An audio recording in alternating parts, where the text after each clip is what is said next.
between you and me, I get a little bit jealous of our man Pip Needell always getting to drive in these races. Nobody ever asks me. Actually, that's not strictly true. A couple of years ago, I did drive a Vauxhall Astra in a charity celebrity race, but the only person I managed to beat was Jasper Carrot.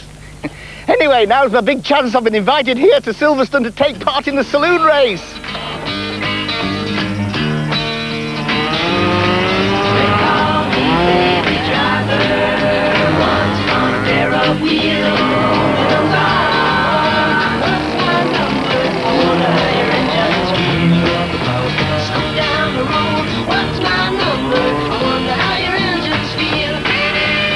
As you may have gathered, this little operation is a model car race, but they're more sophisticated than glorified dinky toys.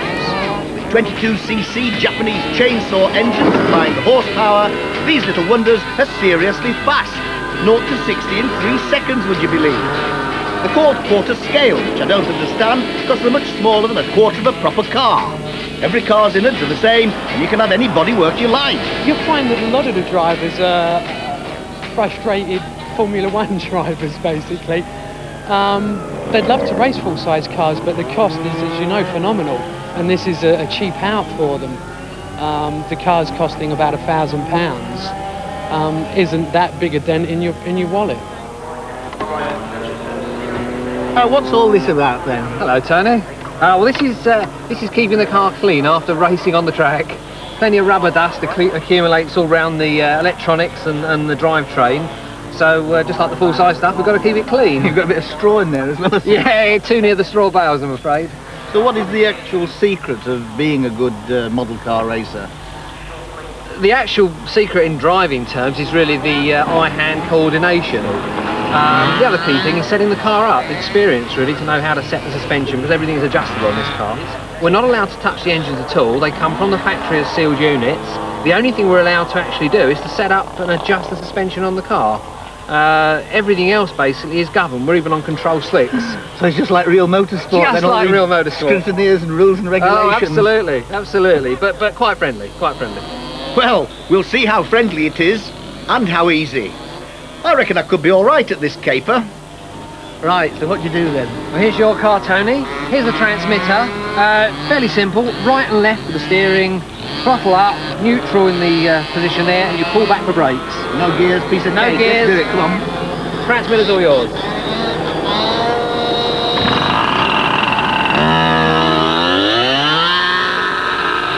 Oh, that's easy. Look at that, easy. No, oh, no, oh my God, pull back, pull back.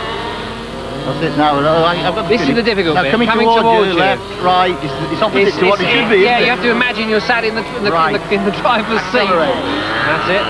Left. Hold the stick full. Lovely. Oh, power slide. Beautiful power slide. Yeah. Have the inside wheel in the air there. This is proper touring car. Wheel. Look at this. Look at this. This is proper touring car style now. Oh, wait a minute. Oh my God. Pull the throttle back. Beautiful. What a power slide. Hey, I've wrapped it into the barriers. Shall I bring it back? Hello, it comes back in one piece. After my little exhibition, the professionals couldn't wait to show me how good they were. So now I've learned to drive one of these things. I can appreciate the skill required, and I can also understand the appeal for the driver. But it's not exactly what you'd call a spectator sport, as you can see by the folk here. A rather paltry crowd by anybody's standards, let alone Silverstone. But believe it or not, the sport has a huge following on mainland Europe. The finals at Dijon last year, they had a crowd of about 3,500 people. Purely dedicated quarter scale enthusiasts, which culminates in a final, and you have Renault giving away a full-size car.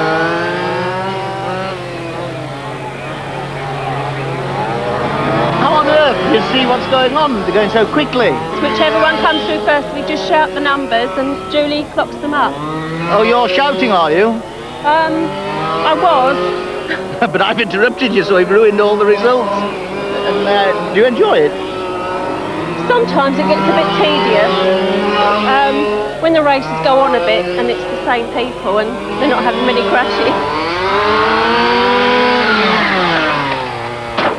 Why do you have your headlights on all the time? It was my dad's idea to put the headlights on to make it look more realistic, but I don't know, he just sort of just put them on. You don't think it perhaps makes people move out of the way if you come up behind with your lights on? No, not really. trying to find something that's safe for him to start with, so he can graduate on a kart racing later on. We thought he was a bit young for kart racing in case he sustained an injury. So we thought, this is the next best thing. Ah, so he is actually going to go in for proper motorsport He then? doesn't know it yet, but he's going to. Having competed in proper motorsport myself, I must say I couldn't take all this too seriously. But there was a great atmosphere, and it was nice to find a new set of motoring nutters to mingle with. I was ready to race. Mind you, I felt a little overdressed for the occasion.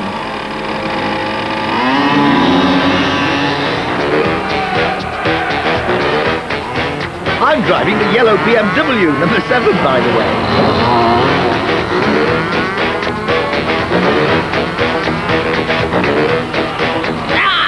That wasn't my fault, you know. I suppose I'd better go and rectify the matter. I wonder if a push is called for.